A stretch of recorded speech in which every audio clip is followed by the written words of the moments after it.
आने वाली 22 अगस्त से छतरपुर के नरसिंह मंदिर में श्रीमद् भागवत कथा, महारुद्र अभिषेक और पार्थिव शिवलिंग निर्माण का एक भव्य आयोजन होने जा रहा है। गोवर्धन धाम वृंदावन से प्रख्यात कथाव्यास पंडित सुदर्शन शरण महाराज के सानिध्य में ये बड़े धार्मिक आयोजन की तैयारी की जा रही है।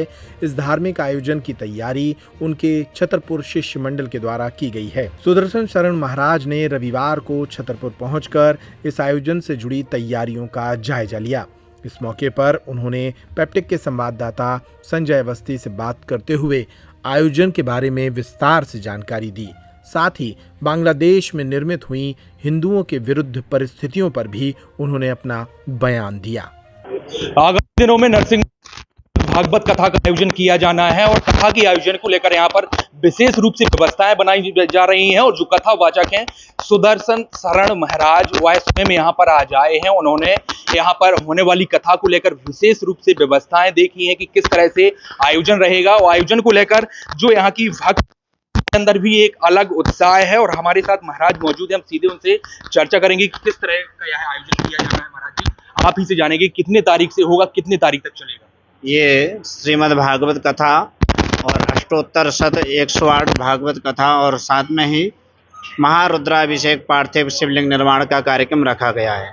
इस नरसिंह मंदिर के पावन प्रांगण में ये कार्यक्रम रखा जाएगा और ये कार्यक्रम समस्त हमारे शिष्य मंडल जो है वो सब लोग मिलकर के करा रहे हैं। मुख्यतया इसमें हमारे चौबे परिवार श्री कमलेश चौबे, श्री प्रवीण तिवारी, श्री चंद्रशेखर तिवारी, राजेश बबलू शुक्ला और अमित अवस्थी, जो भी बबलू दुबे, हरिओम अग्नोत्री, विद्या अग्नोत्री, जो भी सभी हमारे भक्तगण छतरपुर मंडल के अंतर्गत सभी सहयोग से जनभागिता से इस कार्यक्रम को निभाया जा रहा है। श्री अरविंद पटेरिया जी, श्री बेणी प्रसाद चंसोरिया जी, रिंकू अवस्थी और सुरेश अवस्थी जो चौबे परिवार मुख्यतया मुख्य यजमान के रूप में इस कार्यक्रम में पूर्व में भी रहे थे। इस गोविंद की कृपा से इस बार भी इन्हें शुभ अवसर इस मौका मिला है। तो ये कार्यक्रम भागवत कथा के साथ साथ ही 22 तारीख को दिव्य और भव्य कलश यात्रा रामचरितमानस गल्ला मंडी से निकाली जाएगी नरसिंह मंदिर के लिए। तो ये कलश यात्रा 22 तारीख को रखी गई है। 23 तारीख से 30 तारीख तक इस कार्यक्रम को किया जाएगा, जिसमें पूर्णाहुति और भंडारा 30 तारीख को रखा गया है। इस कार्यक्रम में पूर्णतया धार्मिक है और समस्त जन कल्याणार्थ धार्मिक कार्यक्रम है। इसमें कोई व्यक्ति विशेष नहीं, सभी लोगों को जनभागिता इसमें निभाने के लिए शुभ अवसर मिला है। तो आप सभी लोग भी अपनी अपनी सहभागिता इस कार्यक्रम में निभा सकते हैं। कितना अच्छा रहता है महाराज जी ये धार्मिक और सभी को कराना चाहिए और इस आयोजन में भी ज़्यादा से ज़्यादा लोग सम्मिलित हों, कितना अच्छा रहता है। नहीं, कथा सुनने से भी किस तरह का पुण्य मिलता है लोगों को? क्या ये भगवान कहते हैं सुकृत पुण्य है, पर्जन्यो भगवानंद्यो मेघा तस्यापि मूर्तया। जिस प्रकार से हमारे ऊपर इंद्र देवता कृपा करके जल वृष्टि करते हैं, कब करते हैं? जब ये सुकृत धर्म कर्म इस पृथ्वी पर होते हैं, देवता प्रसन्न होकर के हमारे इस पृथ्वी पर जल वृष्टि करते हैं, जिससे हम लोगों को अन्न औषधियाँ सुचारू रूप से प्राप्त हो पाती हैं। क्योंकि जल के बिना तो कुछ है ही नहीं, बिना जल के कुछ संभव हो नहीं सकता है। इसलिए हम लोग ये कार्यक्रम के लिए देवताओं को प्रसन्नता और हमारी जो आने वाली युवा पीढ़ी है इसको ये हिंदू धर्म को जगाने के लिए, हमारा जो हिंदू धर्म सनातनीय है अनादिकाल से चला आ रहा है, तो आने वाली युवा पीढ़ी को भी ये ज्ञात होना चाहिए कि हमारे पूर्वज, हमारे माता पिता ये धार्मिक आयोजन करते हैं, जिससे उनको भी ये शिक्षा मिले कि हमें भी ये कार्यक्रम करना है। गुरु परंपरा, संतों की परंपरा अपने यहाँ पूर्वजों से चली आ रही है, तो संतों को पहचानना, गुरुजनों महान पुरुषों की पहचान बनी रहे, इसलिए ये कार्यक्रम निरंतर अनवरत हमारे पूर्वजों की परंपरा से चली आ रहे हैं और अनवरत चलते आ रहे हैं। तो युवाओं को मुख्य रूप से जोड़ना इस कार्यक्रम का उद्देश्य रहेगा।